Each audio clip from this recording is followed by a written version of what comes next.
കഥ ശിലയും ശില്പിയും. രചന ശ്രീ തോമസ് കാവാലം. ശബ്ദം ശ്രീമതി ഷീല മോഹൻ. മധ്യവേനൽ അവധി കഴിഞ്ഞ് സ്കൂളുകളെല്ലാം തുറന്ന സമയമായിരുന്നു അത്. എല്ലാ സ്കൂളുകളിലെയും പോലെ എടക്കരയിലെ ആ സ്കൂളിലും പ്രവേശനോത്സവം നടക്കുകയായിരുന്നു. പുറത്ത് ചെറുതായി മഴ പെയ്തുകൊണ്ടിരുന്നു. സ്കൂൾ അങ്കണത്തിൽ അങ്ങോളം ഇങ്ങോളം കെട്ടിയിരുന്ന വിധാനങ്ങളെല്ലാം ആ മഴയത്ത് നനഞ്ഞു കുതിർന്നു. പ്രവേശനോത്സവത്തോടൊപ്പം ഒരു സുപ്രധാന പരിപാടി കൂടി അവിടെ നടക്കുന്നുണ്ടായിരുന്നു.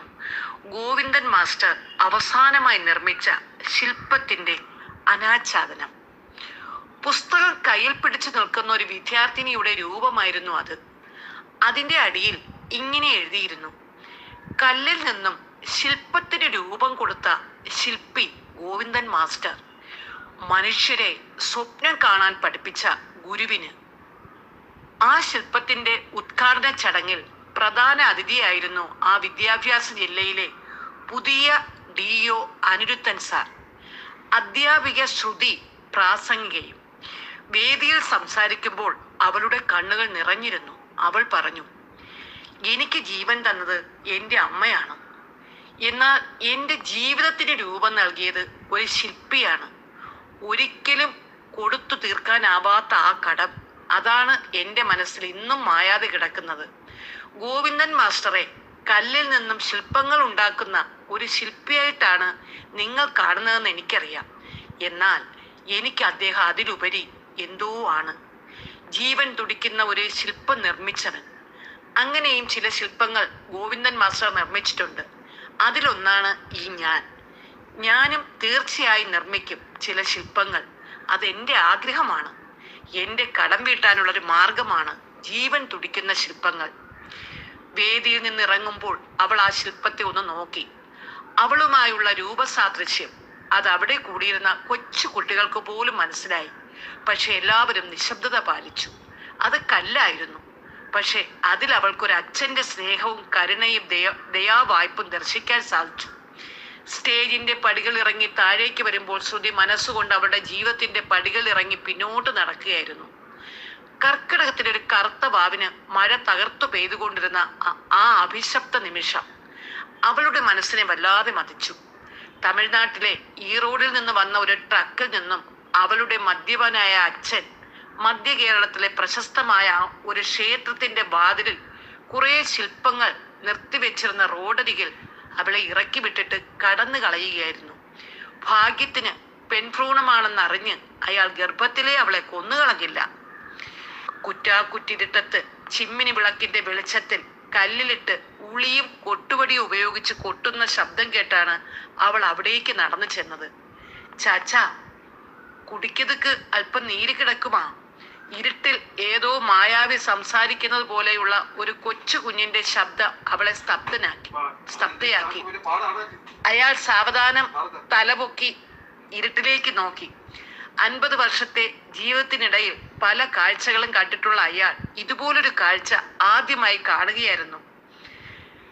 2 കുഴിഞ്ഞ കണ്ണുകൾ, മെലിഞ്ഞ ശരീരം, ഒട്ടിയ കവിളുകൾ, മുഷിഞ്ഞ പാവാടയും ബ്ലൗസും ധരിച്ച ഏകദേശം 6 വയസ്സ് പ്രായം തോന്നുന്ന ഒരു പെൺകുട്ടി ഇരുട്ടിൽ നിന്ന് വെള്ളത്തിനായി യാചിക്കുമ്പോൾ അയാളുടെ മനസ്സും ശരീരവും ഉരുകി ഇല്ലാതായി തീരുന്നത് പോലെ അയാൾക്ക് തോന്നി. ആ റോഡിന്റെ ഒരു വശത്തായി പഴയ ഒരു ചെറു കുടിലിലായിരുന്നു ശില്പി ഗോവിന്ദൻ താമസിച്ചിരുന്നത്. കല്ലിൽ ജീവൻ പകർന്നവൻ എന്ന് നാട്ടുകാർ പറയുമായിരുന്നു. പക്ഷേ കല്ലുകൾക്ക് രൂപം നൽകുന്ന അവന്റെ ജീവിതം മാത്രമാണ് രൂപമില്ലാതെ പോയത്.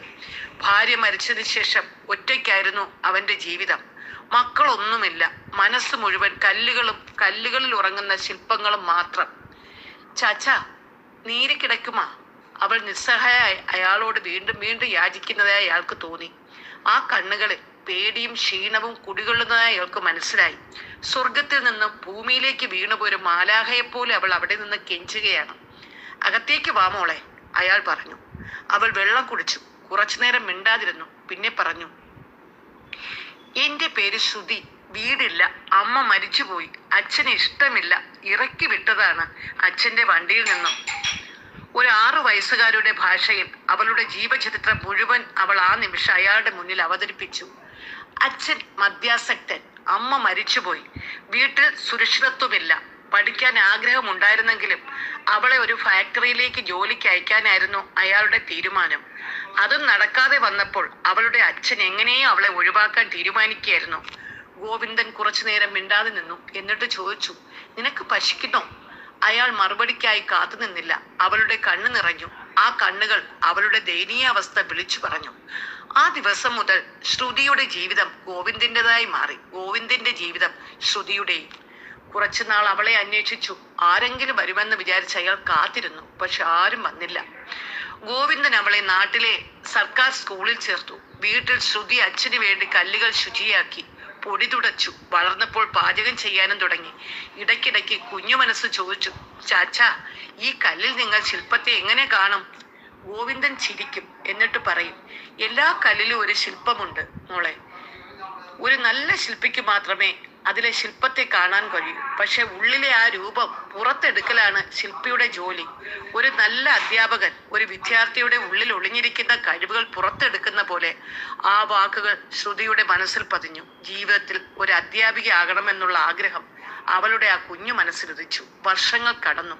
ശ്രുതി വളർന്നൊരു കൊച്ചു സുന്ദരിയായി. പഠനത്തിൽ മികവ് തെളിയിച്ചു. +2 കഴിഞ്ഞ് ഡിഗ്രി എടുത്തു. B.Ed പഠിക്കാൻ സ്കോളർഷിപ്പ് നേടി.